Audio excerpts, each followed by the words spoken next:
broke a promise in my life.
Hey everyone, happy Wednesday. Hope you are all doing well.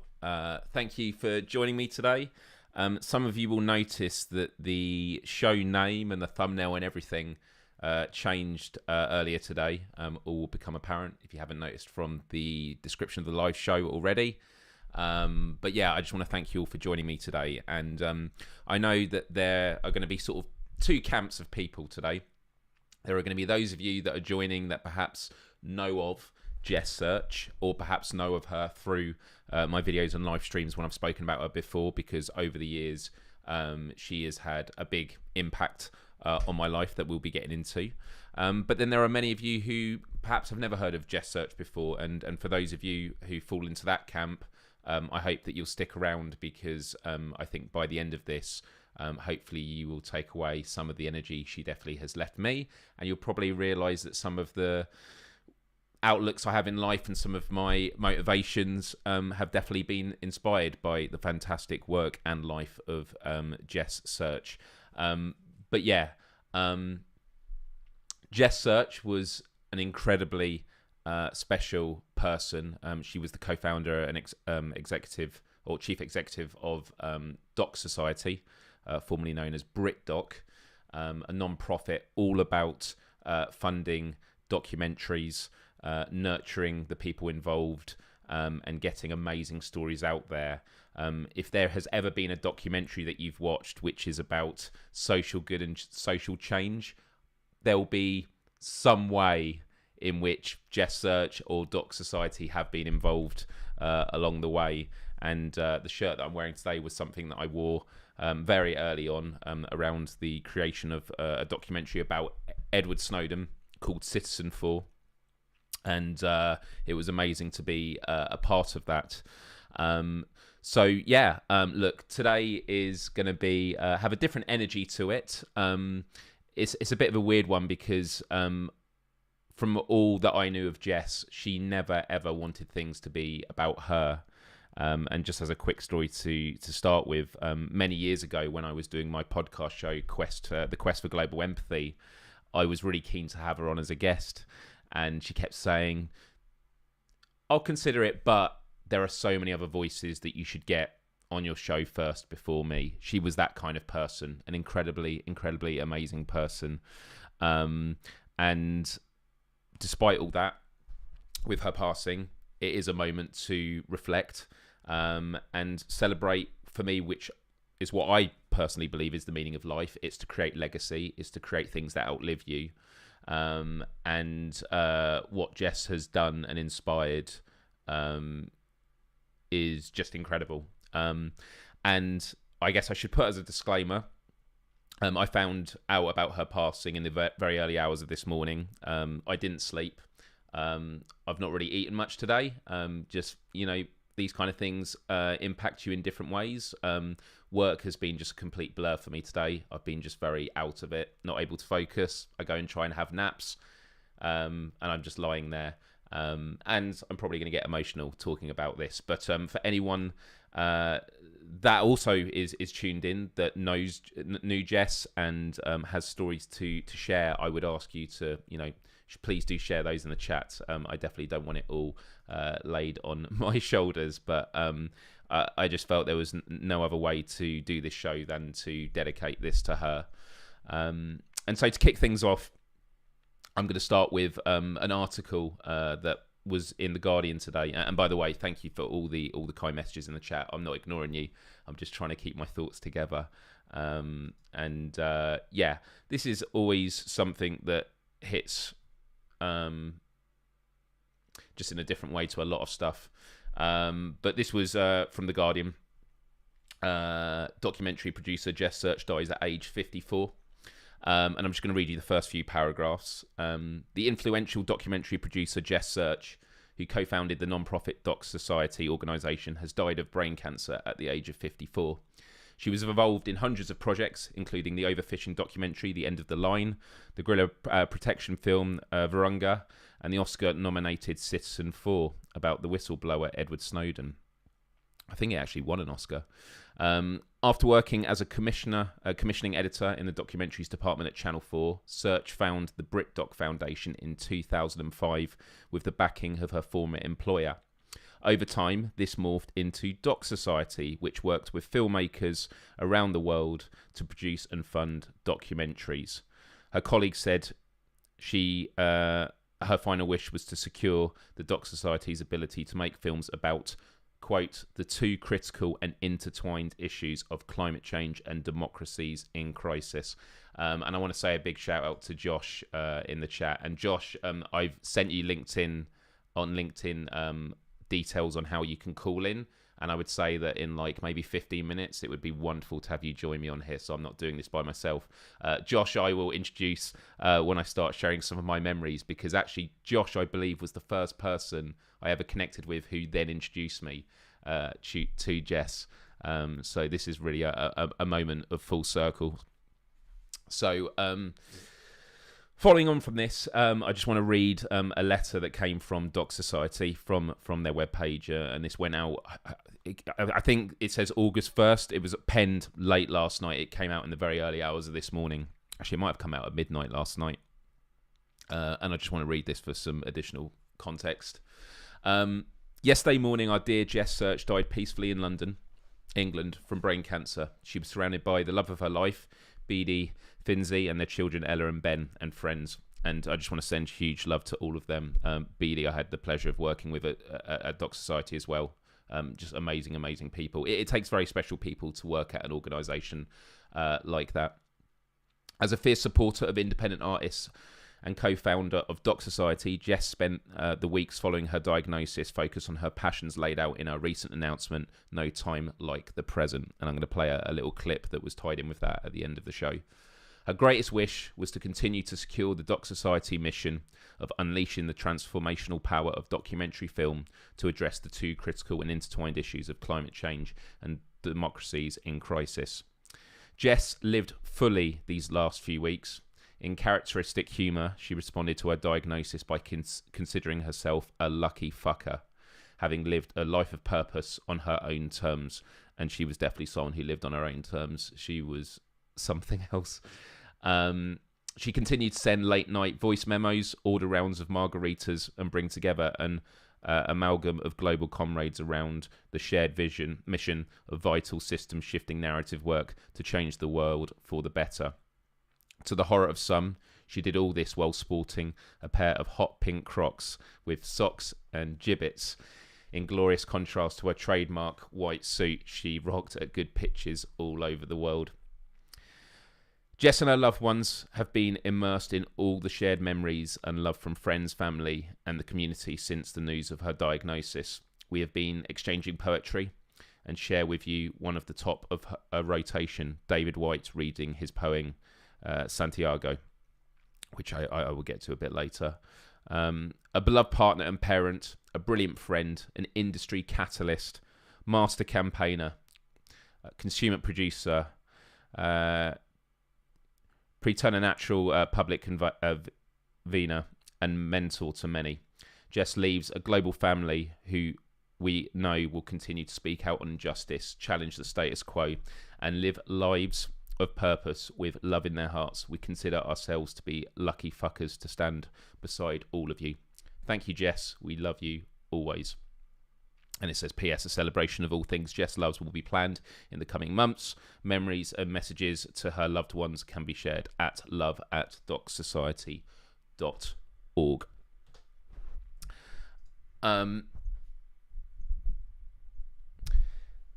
Yeah, Jess, it's really difficult to know where to start when it comes to talking about her, just because she was... You just meet some people in life that are something else. The moment you engage her in conversation, she was full of life, focus. It wasn't about following things by the rules. By that, I don't necessarily mean doing stuff that's illegal, although in public activism, doing stuff legally isn't always the way. But she was always like, what is the goal? What is the vision? And how do we achieve this? And as an organisation, they were always willing to be nimble and agile in the way that they could adjust to world events. And, without going into specifics too much, but not that I might not be able to talk about it, just like I don't want to speak out of turn of stuff, but there'd be documentaries where they're being made in parts of the world where the filmmakers were under life-threatening situations. And so it's not just being a documentary company that would just, commission a documentary, give the money, and then once it's made, take it on board and say, thank you very much, we'll put it out there and we'll make some money. This was a non-profit that was all about nurturing, equipping people with the knowledge. There was Jessica, who I worked with.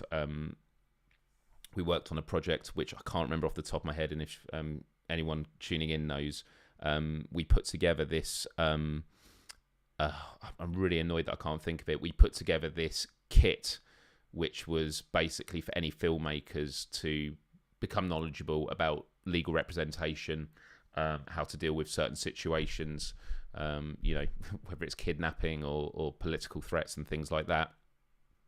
Some people in the chat who've just joined. So she passed away yesterday morning, about 2 weeks ago. It was about 2 weeks ago, 3 weeks ago, there was a blog post in which she spoke about the need to change the footing of the company. The Doc Academy Field Guide. Was that what it was called? It was just the Field Guide. I felt like there was something else to it, but yeah, that was it. And this is why I'm glad Josh is here, and I can't wait. I'll bring him on in like 5-10 minutes. Yeah, like the blog post, I remember sharing, words on social about it, and it was a shock, just because, I don't know, sometimes you feel stupid, but I was just like, I assumed, it was the Impact Guide. It was Impact. It was the Impact Guide. There we go. I think the Doc Academy Field Guide was probably what it was originally called, because I know there was a new rebranding we worked on. But yeah, I assumed I was going to be getting to see her. And so in moments like this, regret things that I know Jess would be punching me for even considering feeling about, but it is what it is. So what I wanted to do was I just wanted to give some tangible memories of Jess and actually like how I got to know her. And I don't really want this to be about like me and my experiences, but at the end of the day, when we share memories, it is about our experiences of people, and we are mirrors to each other. And so hopefully by talking about this, it will just make things be a little more tangible for those of you that are perhaps learning about Jess and Doc Society for the first time. So with that said, it all started here on the 8th of November 2013, when I was invited, thanks to Josh, I believe, a special screening of Jeremy Scahill, an investigative reporter, called Dirty Wars. And Dirty Wars was a documentary that was created about the secret drone program under the Obama administration. And it was at a time when I really started becoming sort of a political activist on my YouTube channel. People might remember all the way back in 2013. I was really getting serious. I was doing videos about, issues. and governments and politics. Yeah, 10 years. It was a long time ago, but I've changed a lot since then. Not only just because I had a head injury in that time. But yeah, it'd come out in the US. I always watched Jeremy Scahill on mainstream media combating with the status quo. And I was always wondering, when is it? You can't even watch it anywhere in the UK. And then I followed Dirty Walls on Instagram, and I was messaging, and then they dropped me a DM, a direct message. And I assume it was Josh running it, and Josh can clarify for me if it was him. I mean, he could just take credit anyway. And they were like, oh, yeah, it's actually coming out on November 29th, but we've got a screening. I think it was like next week. Do you want to come? And I was like, yeah. So I went into London. We can confirm. Josh was there. And it was Josh. He reached out to me. So I went down to it. There was a great panel. Got to watch it. I was blown away by it. And I met Jess there. And I'm pretty sure that was the first time I met Jess. Here we go. I ran searches on Twitter around drones and wanted to find influencers. Well, that's it. And that was something I ended up doing, with you at Doc Society. So that was a starting point. But it wasn't just that. It was the fact that off the back of it, Jess offered me the chance to come to their offices, and it was during a lunch break at my work at Channel Flip, a YouTube network, which was just round the corner in Soho. She invited me to come to the office and said, do you want to interview Jeremy Scahill? And so I was speaking with my colleague Yanis, who actually phoned me a couple of weeks ago, and I totally forgot it was him that helped me with it. We took 2 cameras, completely different cameras. We set it up. And between, I think it was BBC and Al Jazeera, 2 massive news networks, Jess took a chance on me and said, do you want to interview Jeremy Scahill? And that was exactly what happened. I'm not going to show you the full video. And by the way, the reason I haven't got much hair here was I just finished doing Stick Aid, which for those that remember was a 24-hour live show I did every year. Hey everyone, hope all is well. First things first, my hair, it's gone. Stick Aid 2030. And if I just scroll forward, here we go. Campaign for the presidency of the United States on a pledge to basically erase everything that Bush and Cheney did. And this was in the Doc Society office. Is presiding over what is effectively a global assassination program, and is trying to argue that not only the United States has a right to do this, but is right in doing it. So our film tells the human stories of the people who live on the other side of America's missiles, and raises very serious questions about the possibility of this coming back around as a boomerang to hit us all in Western society. And this is your first film? Probably my only film. Really? Well, I mean, I'm not a filmmaker. It was a strange thing. I mean, we didn't start off to make a. But yeah, it was the fact that Jess gave me that opportunity was something that blew my mind at the time. And actually, it's one of those things. Afterwards, I realised how significant it was, because this is available on my YouTube channel still. I think it's a 20-minute conversation. Jeremy Scahill followed up and said it was one of his favourite interviews because I was coming as an independent journalist. I was anti-establishment myself. And at the end, I asked him a question about what is his advice for people that want to be journalists. And he gave some really great advice. So it was a powerful moment. And then off the back of it, there was the premiere. I didn't go to it, but I tagged it. I went after work to see if I could get to the after party. And when Jess saw me, she says, yeah, come in. So she got me to this after party. And little things just kept happening. So like Owen Jones is a UK journalist and political commentator. He was there. And I remember it was at a time when I said, you should start your own YouTube channel. And I think Jess also, when I mentioned it to her, they were like, oh yeah, you both should chat. And then later down the line, I helped Owen set it up when I worked at The Guardian. So there was that happened. And then a year later, Ewan McCaskill, who worked, who was one of the journalists with Glenn Greenwald, who went to Russia to report on... actually, no, it was... Where did they go initially? Was it Hong Kong? Where Citizen 4 took place. Yes, and it was nominated for an Oscar. You're absolutely right. So I actually got to work with Josh again. It was Hong Kong, yeah. With Ewan McCaskill, who worked at The Guardian. It was when I started working at The Guardian at the time.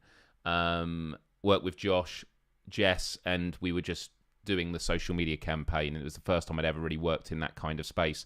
That was 2015. 2015. It was amazing to be a part of that. And then move forward a bit more. I'm just going to show a bit of this video. In 2016, I was invited to something called Good Pitch. And I'm just going to play the beginning of this video because I'm going to explain it in this video with jump cuts much better than I am now. But this was one of the experiences I got to have. Hey everyone, hope all is well. Last week I was flown out to New York City to attend an event called Good Pitch. And it left me feeling so energized and inspired about life and my direction in it. And so in today's video, I just wanted to give an update about everything that happened. The trip was made possible by a non-profit organisation called BritDoc, who I've had the pleasure of becoming really good friends with over the past few years. They support the creation and distribution of documentaries around the world with the aim to educate and help create social change. I know what you're thinking. This sounds like the sort of thing Myles would like. Too damn right it is. Back in 2013, they gave me the privilege of interviewing Jeremy Scahill about his film Dirty Wars, which was a huge turning point in my life when he gave some powerful advice about becoming your own journalist. And then a year later, they let me help out with the promotion of the Snowden documentary Citizen 4. And so, one of the amazing things BritDoc works on is this event called Good Pitch, and it is unlike anything I've ever experienced before. The way this event works is you have several documentaries that are currently in production being pitched by the filmmakers to an audience consisting of philanthropists, NGOs, campaigners, policymakers, etc. They then sit at a round table to discuss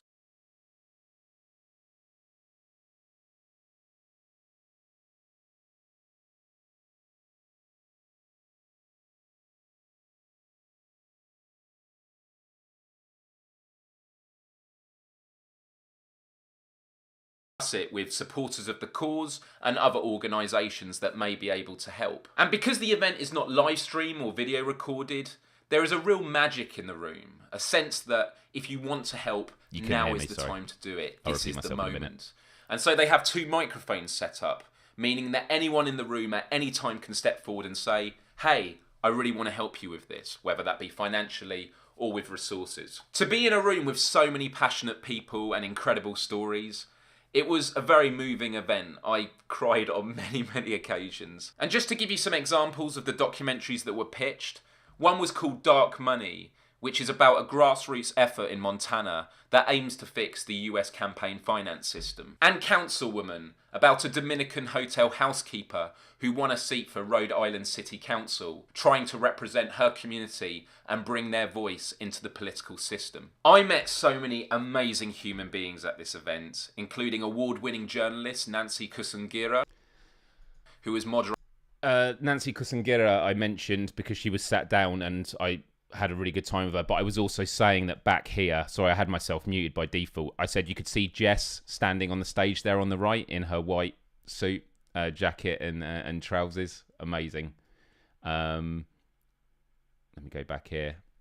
Gira, who was moderating the event. Tara Huska, director of Honor the Earth, and a leading activist at Standing Rock against the North Dakota Access Pipeline. And Ilhan Omar, who recently was elected in Minnesota to the House of Representatives as the first Somali American to hold public office in the US. As the event came to a close, a group of us then headed across the city to a rally being held in support of Standing Rock. Being someone who lives an ocean away, it was wonderful to be able to spend some time in person alongside American brothers and sisters who feel the same way as I do about this terrible event taking place in North Dakota. Throughout my trip, I got to speak to so many people on the streets about current world events and the US political system.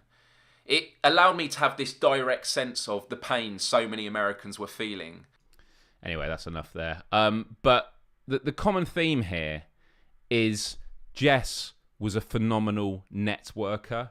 She was always about how do we bring people together, and it's not just about bringing people together for bringing people together's sake. It was about, like, she would always be aware of, this is the person for here, you should chat with them.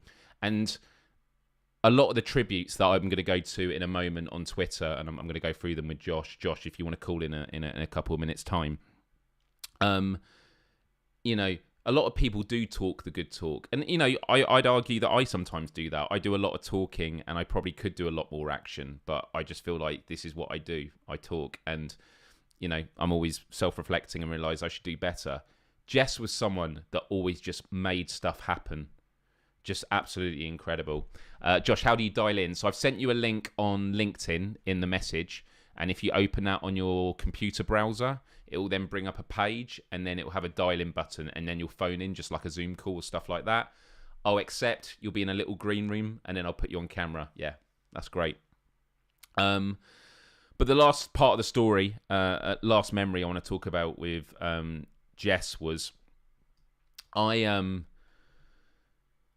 think it was in 2019, I became a fellow for YouTube and their Creators for Change initiative, and then a year later I became their ambassador for the UK. This gave me an opportunity to start teaching at schools around the UK, workshops. It got me an opportunity to speak for the United Nations in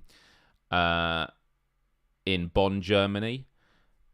And I'm going to say the only reason, because I think it was the only reason. The reason it happened was because when YouTube were asking people on their board and people in the industry who should we have for consideration, turned out that Jess Search put my name forward.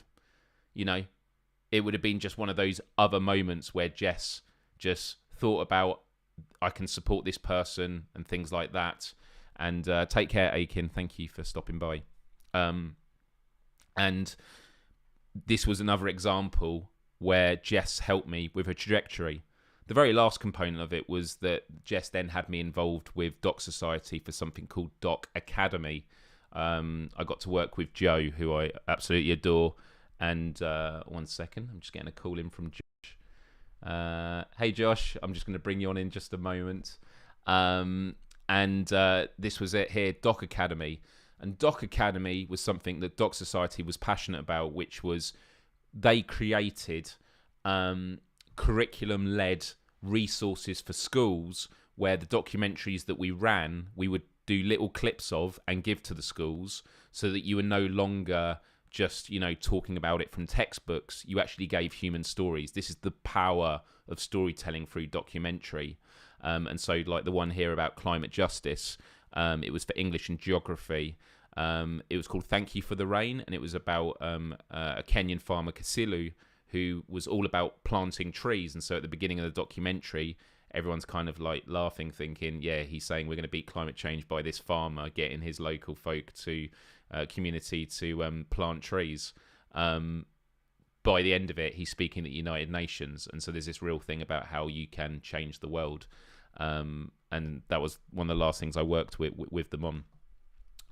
But I want to stop talking about this by myself. I want to bring Josh on now. So just give me a second, Josh. You're going to be brought on any minute now. Hey, dude. Yeah, hi. Cheers, Myles. Sorry, I'm normally the person who contacts people like you to be on camera, so I'm not used to it. So, dude, you're always fine. You're always fine, dude. Just to let people know, I actually haven't spoken to. We chat on and off, but it's one of those things of like in moments like this, you realise how long it's been. And we spoke in the early hours of this morning around this news, so it was kind of a weird sort of like, it's good to hear from you, but obviously not with the circumstances. How you doing, man?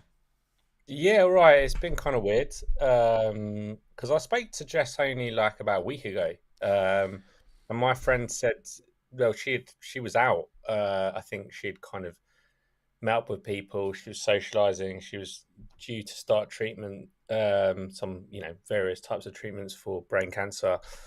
So I think in that sense, it was a bit of a surprise. So I mean, I'd spoken to her saying, I'm coming to London soon because I live in Barcelona. And I said, yeah, we'll meet up. It'd be lovely to see. She's like, yeah, come down to Margate where she was living with her family. So yeah, it's definitely a surprise. Someone who is working with them now, who I know, messaged me, and I was like, are you sure? How did you find out? They're like, oh, I just found out now. I was like, no, but how do you know? So then he shared the email. So yeah, it's been a bit bizarre.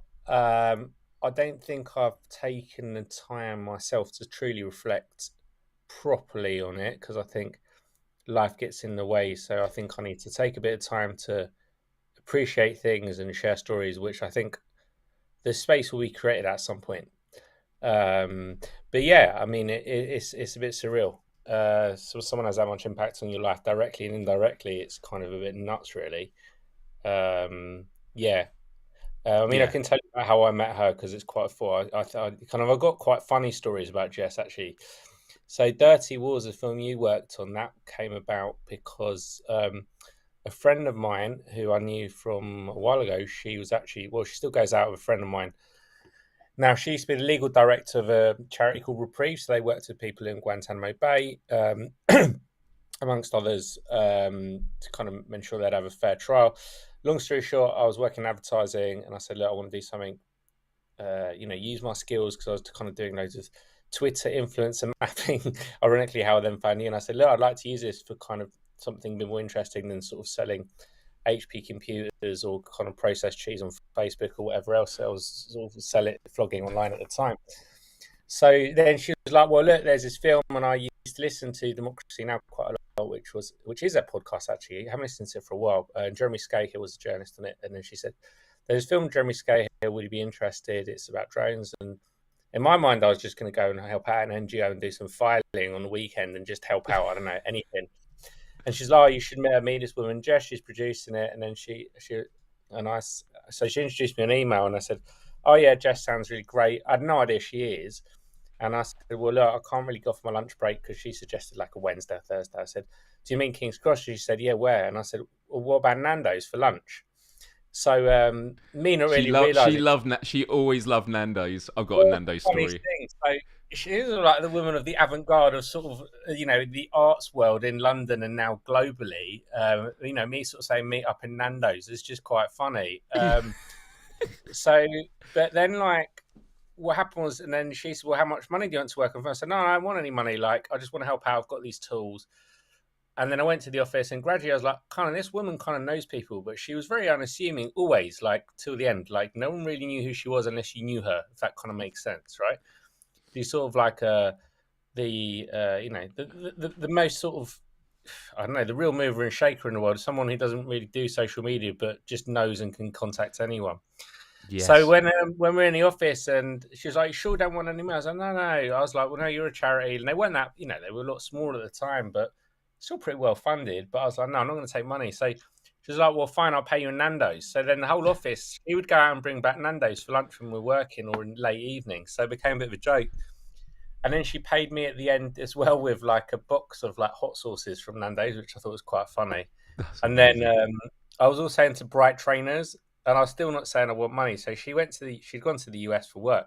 She brought me back like the brightest gold and silver Adidas high tops you can imagine. And now I thought I'd share this because when I spoke to her, I don't know if I can share my screen here because we were laughing. I sent her this like the other day. I think you do have a share screen button. And by the way, can I just say, a lot of people in the chat have been saying, hey, Josh. So everyone's saying hi to you. By the way. Everyone, is there Nando's in the States? Do we know? I don't know. But they do chicken. It's a one upgrade on kind of KFC. It's sort of between. Oh, it's more than a one upgrade. I mean, no, it's a big upgrade, but it's not exactly a posh, expensive restaurant. No, it's not. It's where you might take a date if you were a teenager and you had a bit more money than to take a date to McDonald's. But okay, that's a good call. I don't know how to explain it, but yeah, I'm trying to. That's a really great way of explaining it. Yeah, maybe like the Starbucks for chicken. If that Starbucks for chicken, yeah, I like this. I love this. It's not really premium coffee, really. It's not kind of artsy. Naturally, Starbucks are relatively expensive. But yeah, I'd sort of say the sort of place you take someone on a date when you're kind of 18, 19 and you've saved up your pocket money on the weekends or something. I mean, if I just read the quick Wikipedia description, it says Nando's is a South African multinational fast casual chain that specialises in Portuguese flame grilled peri-peri style chicken. Founded in Johannesburg in 1987, good year to be born or started. Nando's operates over 1,200 outlets in 30 countries. Their logo depicts the rooster of Barcelos, one of Portugal's most common symbols. They have one in New York, I've been told. There we go. Oh, wow, there you go. Before you show this screen, that is something, whenever I was at the Doc Society office, whenever we were working late, Jess would always like, right, what are we having for Nando's? And you all knew like the menu inside out. To be fair, it was literally opposite the office as well. I feel like they were always at that office. Were they there before Nando's? I think they probably were. It was in it is in Soho, London, which I guess is similar-ish to the Soho in New York in terms of. So I guess so. Yeah, but I think they always used to find it quite funny because I mean I kind of grew up from North London. Like for us, that was a little bit posh growing up. Like I'm not from kind of their world naturally, so but you weren't as well. Like, I didn't grow up in that artsy world. I sort of grew up in a London state school. Like that was a bit of a treat. I was like, oh yeah, this woman's buying me some Nando's for lunch. This is great fun. But yeah, so there's loads of funny stories of that. I'll just share my screen because this is we were laughing about this the other day. I sent her this meme because Jess is like, she's not someone who's ever going to be. She was never someone who's ever going to accept all kind of sorries. I hope you're really, really sad, etc. So kind of, we sort of joked around. I sent her this, and we had a big laugh. Right, let me see if I can put this up. A sign. Right. Do you know what? I'm going to put it over you for the moment. There we go. I've just replaced you for the moment. Although I can't. Okay, we could hear you. I could only hear one or the other. I was working it out, but yeah, when life gets you down, have a cheeky Nando's. And for your American viewers, just to finish that off, there's a whole Reddit thread called "What is a cheeky Nando's?" and it's basically British people trying to explain to Americans what that phrase means. Oh, have a cheeky Nando's, yeah. But yeah, I mean, that's the thing. There's like everyone will talk about kind of the amazing work she did and like how connected she was, but she was just also really funny. Yeah, like she was just a laugh. Like I went to the Good Pitch event that you went to, one in Sweden, and she was like, "Right, we're going out now." We're like, "Where are we going?" We're going. Oh, it's a tradition. We're going to the ABBA Museum, and then we're going out partying to like ABBA Club or something like that. I was like, "What on earth?" So she dresses in this white suit, and she just cruise down the road with like this massive crew of people. I've got no idea what's going on at this point. But yeah, it was just nut stuff like that, really. Like she was the thing she did, which is kind of, I'm trying to sort of explain an example. A bit like jazz music wasn't cool, right? Now it's like a cool thing. Like whether you like it or not, it's a kind of cool thing. She made kind of the non-profit world and documentaries cool. Yes. Like people want to work for cool stuff. But what is cool is what becomes cool because you do it well and you love it, like jazz music, if you like, so right? True. And I think she kind of, and nowadays it is kind of fashionable to work for a non-profit and all the rest of it, and it's what most people want to do. But certainly when you and I started working, and I'm a bit older than you, I'm 41. Yeah, like it wasn't really a thing. Like, and she made it cool, and like cool to the point that like people wanted to give her millions and want her to run massive campaigns, and everyone wanted to be connected to her. So that's what I think's cool about her, that she made it cool. She made that, she made it cool to work for an organization, made it cool to change the world, and not kind of just go and work for a cool brand like Nike or someone, I don't know, whatever. But like, when I was at university, it certainly was, or college or whatever, you didn't think, oh, I'm going to go and work for a non-profit and save the world. It was a different era, but it's different, and she did that, and that's kind of happened now more widely. But she was certainly the first person in the UK I know who did it, and it continues to this day. So yeah, it's such a good point, Josh, because especially like when I started doing all the activisty stuff on YouTube, I started getting invited less and less to the YouTube events that I sort of helped start, because I was seen as, oh, it's Myles with the serious political stuff, and I always talk about how, like, thankfully, activism is a lot more trendy these days, and I don't mean that.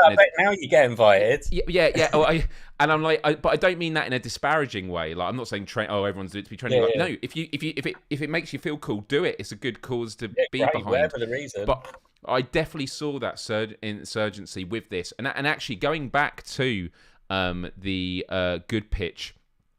The event that I mentioned, showed the video of, and I've just got the picture here again of the New York thing. It was just incredible. I just want to kind of like lay out to people, and you can help me out with Josh. We're trying to sell this event, but like when I was at here, so you had the team behind a documentary on this table pitching their documentary, and then you had all the NGOs and you had all the philanthropists and all the other people in the audience. And then Jess would literally be there going, right, who wants to fund this documentary? And it'd be like kind of this bidding thing. And literally the amount of money that got like put up front in that room, because it wasn't live streamed. It was like, you're either going to commit now or not. There was a real magic to it. And it was just incredible to see people rallying around these documentaries. There was a documentary during that one called, was it Madame Tran's Last Stand? Does that ring a bell? It was about. I can't remember because the last one I went to was quite a few years. Hang on, it was about 2000. Actually, it was in 2017. Actually, in Sweden. So I think you went to a different set of films. Yeah. One It was. I'm gonna have a look. Well, this documentary. Oh man, what was it called? I thought it was Madame Something's Last Stand. It was basically about, in Vietnam, where Agent Orange was used. It was about the next generation of those born who were impacted by Agent Orange.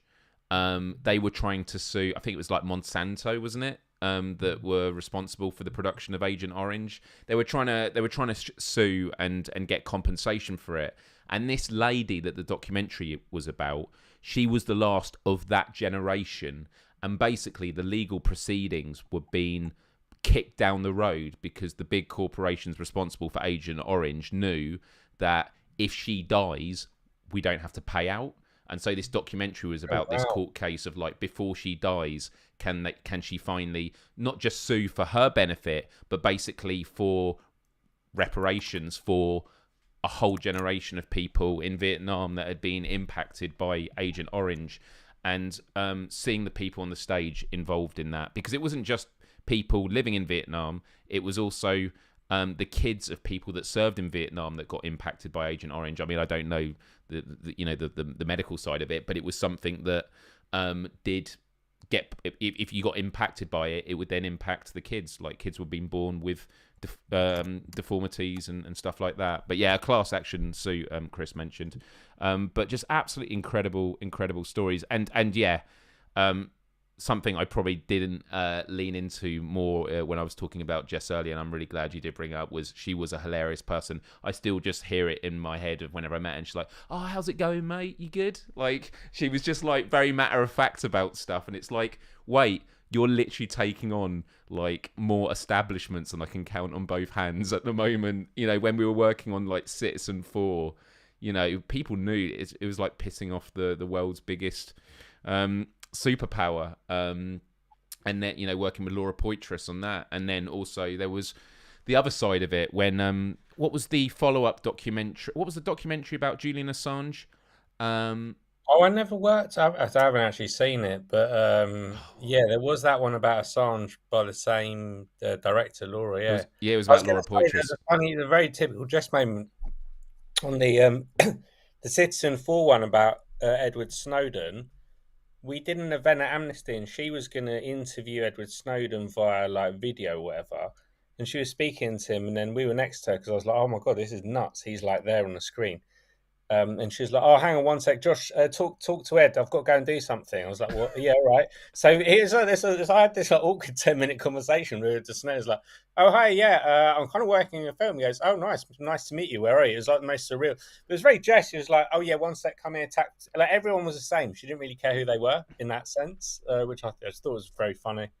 I was going to say, I don't know. Well, I was like, I've never told this publicly, but I kind of feel like, yeah, it's fine to tell now. But like the whole matter of fact thing, I was asked whether I was prepared to go to meet Laura and pick up the documentary and bring it back to the UK, or footage or something. And it was at a time when I was just getting into the game, or like into the area. And, you know, some people might say I was a coward, but I was just like, I'm not sure I'm ready for this yet. Like, it was like straight off the bat of like, hey, do you want to go to, I think it was Germany or something, and get it encrypted and bring it back? And I was just like, can I like have like a social media project first or something like that?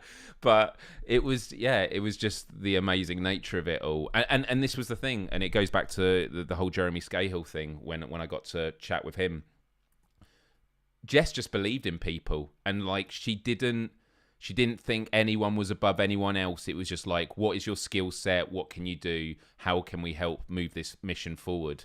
And she just believed in people, didn't she? Yeah, well, it was more just like, she'd be like, "Do you reckon- yeah, right, how are we going to do this? You do social media, what do you reckon we should do?" I'm like, yeah, all right, I'll make it up. Yeah, she just kind of just got stuff done, because she had the belief that, I think she sort of had the belief that it would sort of work out anyway. I don't know, yeah. It always astounded me, yeah. It's kind of hard to explain, because she was a bit nuts to work with in a good way, but I think you've got to be slightly nuts to do what she did anyway. Yeah, no, definitely. There were definitely intense days when working on projects, and you're like, Oh yeah, how is? yeah, And yeah. but it was that was the nature of it, and it's like, but there were results, and it was kind of she was the first person that introduced me to the phrase, which I'm not saying she was the one that came up with it, but I'd never heard of it before, and now I hear it all the time, which was the idea that the answer is never, it's not my job. That was a real big ethos at Doc Society, and it was one of the ways that there was all this agile nature, which was people were always willing to help out with their skill sets. Obviously, sometimes it meant that you had more work than you probably could have done, but it did mean that we were able to move mountains. Absolutely incredible. Have you read a lot of the tributes for Jess on like Twitter and that today? It's been amazing to see. Yeah, I've just kind of been reading through them. I think, it's I think everyone's got their own little anecdotes and stories. So it's nice. I think I'll definitely have to take some time out of my normal life to create this space though, to kind of go through it, if that makes sense. Because otherwise, I'm just sort of reading it like not taking in as much as I should. But yeah, there's a really great one that I've just seen here on BFI, and it actually goes to something that I mentioned earlier. Let me just load this up onto, because I've just had it all loaded on Safari. This is amazing. People, look at this. From BFI. Yeah, man. Our CEO, Ben Roberts, pays tribute to the remarkable Jess Search, co-founder and chief executive of the Doc Society, who sadly died yesterday. He said, "I think Jess would be anti-tributes, but invoking her rebel spirit, we honour her legacy regardless. What a remarkable human who did so much to champion truth and justice through storytelling. I've rarely witnessed someone so utterly dedicated to her work, and the same is true of her comrades at Doc Society, whose incredible work will continue, and we're proud to support at the BFI. Love to Beatty, her family and friends. I last saw Jess at Margate Pride, dancing into the night surrounded by queer friends and filmmakers, and that's how I'll remember her." I actually went to Margate for her wedding, and that was I mean, that was the first time I really went to a social event. And actually I bumped into Laura Poitras there, she was casually walking away, and I was wasted. I went up to her and I was just like, "You're an absolute legend." And I'd never been to Margate before, and it was I think they actually had they went to the theme park for celebrations on like the second or third night, which it was a 3-day thing. Obviously it's a wedding celebration. It was amazing, but just what an absolute character. I know it's called X. I'm still calling it Twitter. Even though, although it does say people on it still has Twitter written everywhere. They have not changed it completely yet. Just a slight digression. How can you do a rebrand and still have the URL of your old brand name? Well, that's the thing, because they know they're going to lose so much traffic. I know it's like when Opal Fruits became Starburst. You wouldn't have like Starburst's sweet website on an opalfruits.com website, would you? Right, that's true. I totally forgot about that. I was always wondering what happened to Opal Exactly. Fruits. So what you're saying is, I remember other ones, yeah. So Josh, you say it's not a good idea. You're not for X as a brand. Yeah, not so much. It's kind of like, I'm going to send you an X. I'm like, all right, mate. I'm not going to open that. I'm not safe for work. I don't know if you've seen X has that was some massive digression here, but it's been banned in Indonesia because of porn associations. Wow, I did not just know Google that. X Twitter ban Indonesia. Dude, I thought you were talking about Starburst. I thought you meant Starburst had porn connotations. You meant...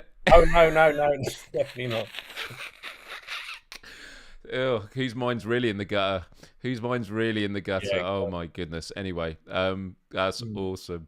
Does anyone in the chat have any questions to Josh or myself? I'll drop off. Actually, I'll drop off in a second and leave you. Yeah, to that's it, cool. 'cause We're going to wrap this up in a few minutes. Listening anyway.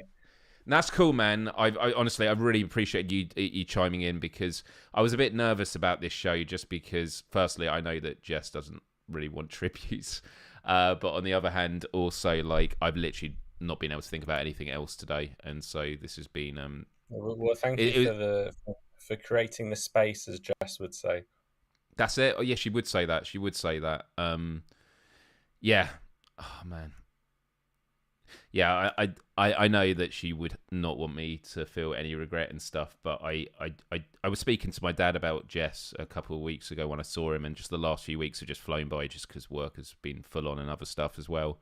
And I was just sort of saying, like, yeah, in August, I didn't want to reach out straight after she'd done that post, because I know how many people know her.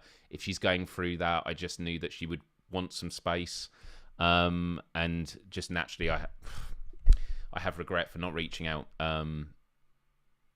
but it is what it is, and I know she wouldn't want me to regret it, and that's what life is. You can't regret it, and it's about the experiences you do have. And the last thing I would say on it is, a lot of people watching this live show will know that for well, it's been many years now, but it's like the last year and a half, basically, I came out of therapy about 4 years ago. Actually, it was when I was at Doc Society, and it was about a really horrible experience I had maybe like 12 years ago that really messed me up for 10 years. I discovered some truth about it. I came to terms with abuse, and the reason I bring this up in this conversation was when I found out, it was on a day that I worked in Doc Society, and Jess was like, "Let's go out for a drink." And we went to a drink over the road, and we shared stories. She listened to my whole story and stuff like that, and she was like one of the first people I wouldn't say confided in, but she was one of the first people I spoke to when I came to terms with this reality and said, look, I'm getting therapy and stuff. And I think moments like that, at the time, it was like I was just sharing with her because she was someone I could trust, or I did trust, and I respected, and I knew that her advice would be really meaningful to me. And we had a really long conversation about it. But it's in hindsight, I look at that and realise that's another testament of the person she was. The reason I spoke to her about it was because that is who Jess was. Jess was someone that you could trust, who you could rely on. And just to let people know in the chat, that story, I will probably tell it before the end of the year. It's one of these things of like, I'm just trying to work out the best time to tell it, and the point is I just need to fucking tell it, because it will be a good like chapter in my life to close off and stuff like that. But yeah, Jess was someone who was always made time for people, and was always very generous with that time. I'm just someone just said, I've just looked onto IMDb and saw the Yes Men Fixed the World 2009 that Jess was involved with, but wasn't aware of her name. Yeah, so many. Doc Society were involved with Blackfish, weren't they? Yeah, so there was, I forget, they had so many different rounds. One was called the Doc Impact Awards. That was it. Yeah, they were involved with that because I worked on that, and Blackfish was one of the winners. So Blackfish, if you haven't heard of it, they were also involved in Virunga, which was co-produced by Leonardo DiCaprio.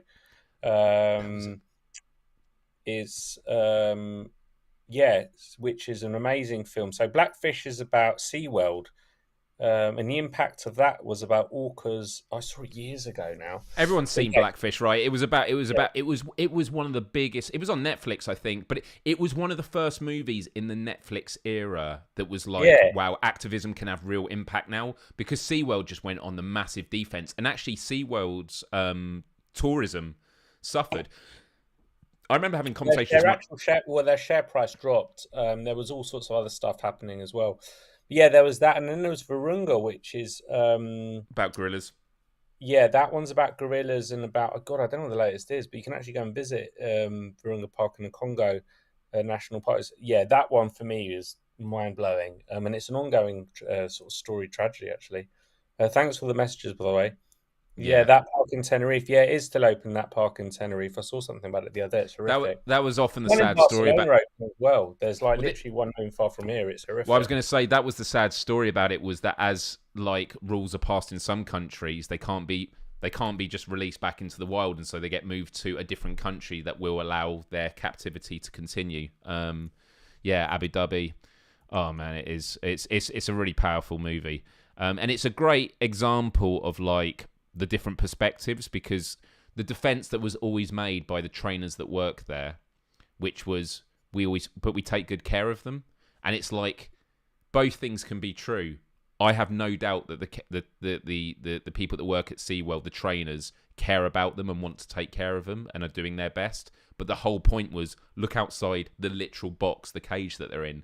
They shouldn't be. It's like a human being kept in a bathtub, I think they often say, in terms of the scale. But yeah, the point is, we live in an era where there are really great documentaries. Citizen 4 was one that I always bite all my nails off by the time I get to the end of the movie. Yeah, Citizen 4 was incredible. It's the power. Jess, and when I talk about Jess, like, because I know I can hear Jess saying it to me, she'll be like, it's not just about me, it's about BD, Sandra, it's the whole team, and absolutely. But today gets to be about Jess.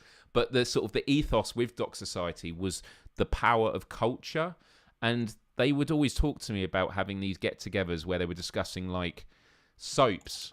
You know, we have like Coronation Street and EastEnders, which have been going on for decades. You know, these daily shows during the weekdays, and how that having messaging and like current topics on TV actually changes public opinion.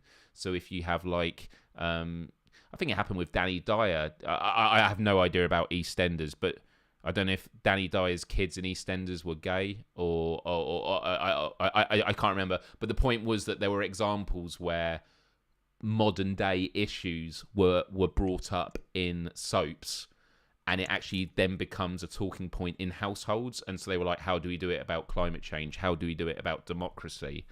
And, you know, it's one thing to make movies about issues, but Jess really believed in the fact this is how you change the direction that society is going in for the better, because you create global awakenings. The Square was done by Doc Society, wasn't it?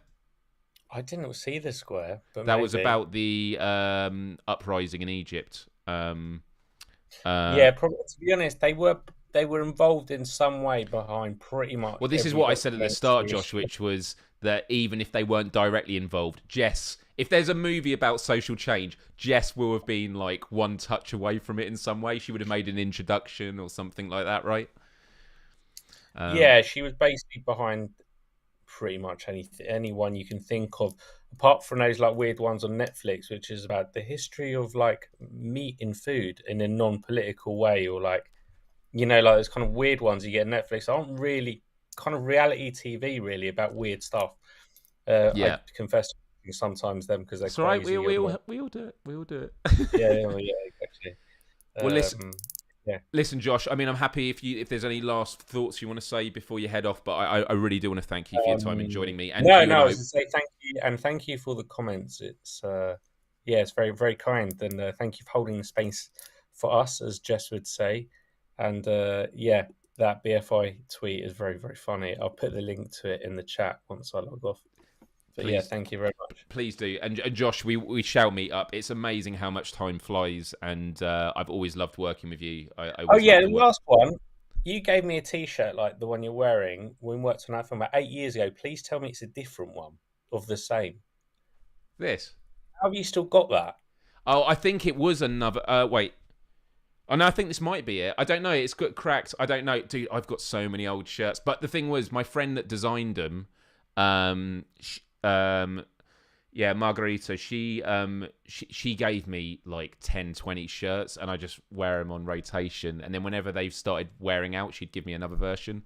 I should Oh, definitely get her right. on the show at some point to talk to everyone because she does Yeah, a well, brand called she was All. involved. Yeah, she's also. Is she still doing that company?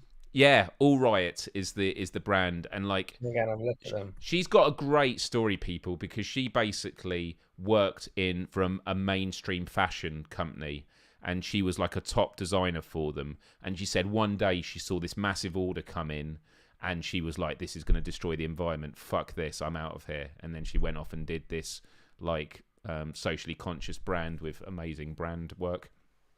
But yeah, that will definitely be for another time. But yeah, no, well remembered. I'm glad you got one of those shirts. Yeah. I'm going on the website now. Actually, I'm gonna go and have a look at them and buy t-shirts. They're pretty Awesome. cool. Awesome. I will let you go, Josh. You just click the red X button. I don't like to kick people out, so I'll let yourself out. But we will definitely catch up You soon, might have dude. to kick me out because I don't know how to do it. All right. Bye, Yeah, Josh. kick me out. I don't know how to do it. Bye. Bye. Wait, let's give him a clap. Bye. There we go. Oh man, I'm really glad. Yeah, I Josh messaged me in the early hours this morning. I saw him, responded to him, and yeah, it's been one of those weird things of like everyone's processing this in different ways. But yeah, I just want to say a huge thank you to everyone for joining me today. This has made me feel a lot better, actually. It's been quite cathartic just to talk about it and share experiences. Again, things that Jess would just scream at me not to worry about, but it's, you know, I'm human. But just like as this episode was getting queued up, I was just thinking about, I hope I don't like. Even when I was writing a post about it earlier on Twitter, I just kept worrying about like, what if the tribute's not great? What if I miss something out? And the truth is, it's just been a lot of train of thought today. And it's why I was grateful for Josh to pop in and that. But something I would say is I've got the colour green all behind me. Please, people, there are two things I want you to do. One is please head over to docsociety.org and just find out all about them. I love it. I'm going to read these three things actually before we end. So their mission, right? We bring people together to unleash the transformational power of independent documentary film. We serve individual filmmakers and the growing network of partners who support them globally. We help build new models aiming to innovate, share freely, and innovate again. A commitment to anti-racism, economic justice, and climate justice is embedded in all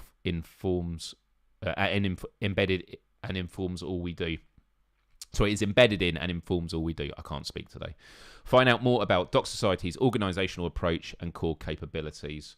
So I'll come back here. Our driving principles. Great documentaries enrich the lives of individuals. They have a unique ability to engage and connect people, transform communities, and improve societies, playing a pivotal role in cascading new perspectives from the fringe to the mainstream.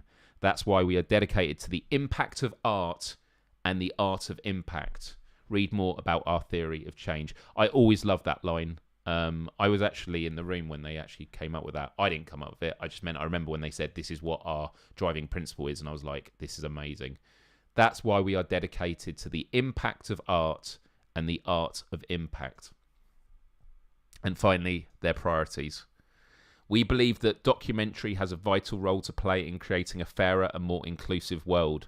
Our societies need change. They need new ideas, new perspectives, and new analysis and new visions of the future. In this time, our two priorities are the climate emergency and the future of democracy. Find out more about our dedicated story units and the narrative investments and research questions we are exploring. You know, I've always talked about how I'm on a quest for global empathy, and I've always loved what they do here. And if I go in the film directory here, let's have a look here. If it's going to load.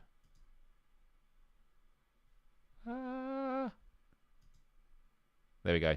Filmed. It loaded just as I clicked off it. All their films. So many. Afghan Star. Oh man, so many. Oh man, I'm trying to think of what one of them was. There's just so many. I'm on C at the moment. They're not loading. The website's probably just struggling at the moment. Do you know what?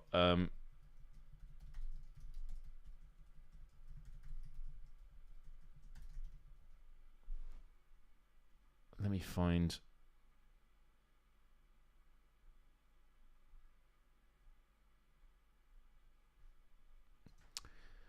I really want to talk about a documentary, but I don't want to start talking about it if I can't even remember the name, and it's really, really annoying me. But it's just another testament to the kind of person Jess was. Here we go. Let me see if this is going to work. Yes. Okay. So there was a documentary called 1 Mile Away. And 1 Mile Away was about two warring gangs in inner city Birmingham attempting to bring peace to their neighbourhoods. They teach about trust, violence, hope and reconciliation through, and then we have key literary exercises we did for English language. So it was about, two warring gangs in Birmingham. And Jess was obviously in talks with them, and they were, post this documentary, trying to create YouTube channels to educate young people and to get them to put knives away and take, more responsibility, not get caught up in those lifestyles. And so what did Jess do while I was working at Doc Society? She was like, go up to Birmingham and just help them. And so I went up there, middle-class white guy, probably would have looked way out of touch, but it was amazing. And I worked with the guys there. We became really good friends, and we sat down, and it was just like what I always liked doing with my YouTube knowledge was I would sit down with people, whether it's, A-list celebrities. A lot of you know that I helped Ricky Gervais build his YouTube channel. I've worked with, marketing brands, all sorts, YouTube networks, and I've even worked with former gang members. And I just find that working on all these different projects, it just adds more things to your toolkit. And it was an amazing experience. And it's once again, Jess was just like, yeah, do it. This is going to be helpful. Josh said, didn't know that. What happened? We were going to be doing a Kickstarter and for a project, and we just weren't able to get all the things in place. We just weren't able to get the things in place from their side. There was a lot of things going on, but they were able to do a lot with their channels, and it was a really great experience. What's a new one for you?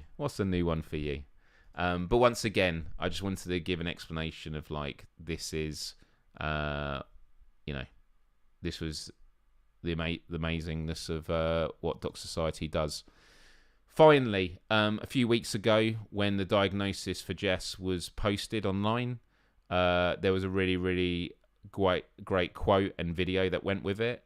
And this is Jess talking about it, and I just love the way that she always speaks, and I think this is a nice way to end the show. So I want to thank everyone for tuning in.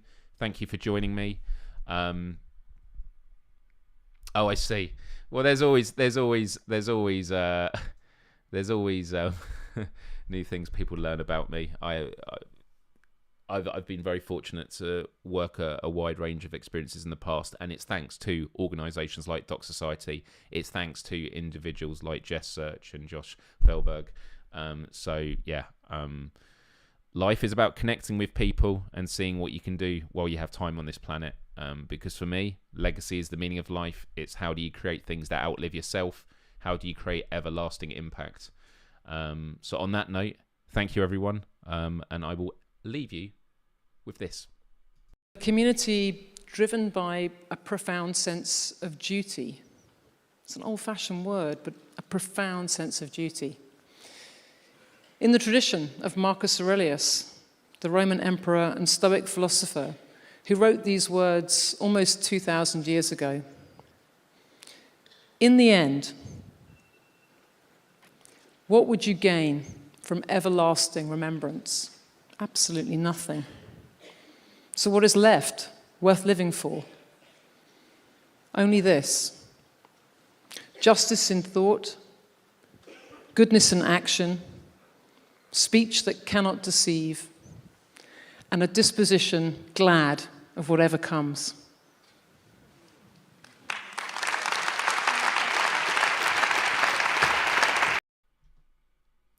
I'm going to miss Jess, and I'm going to miss having great conversations with her. I'm going to miss brainstorming projects.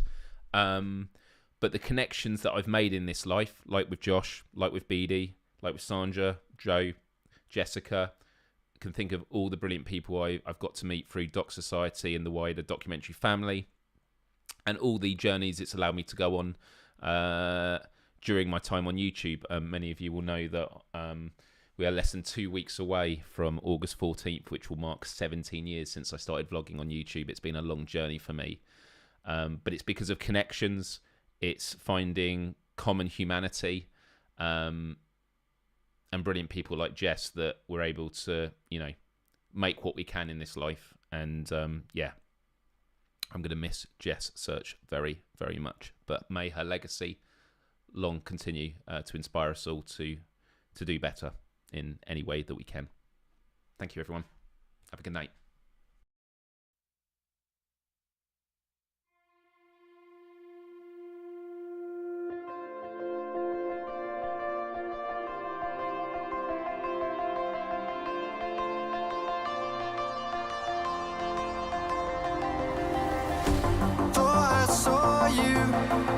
On the road, I was chasing sunsets all alone. The darkness faded, painting goodbye big sky. Far away but dreaming of your ocean eyes.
Chasing sunsets all alone. The darkness faded, painting goodbye big sky. Far away but dreaming of your ocean eyes.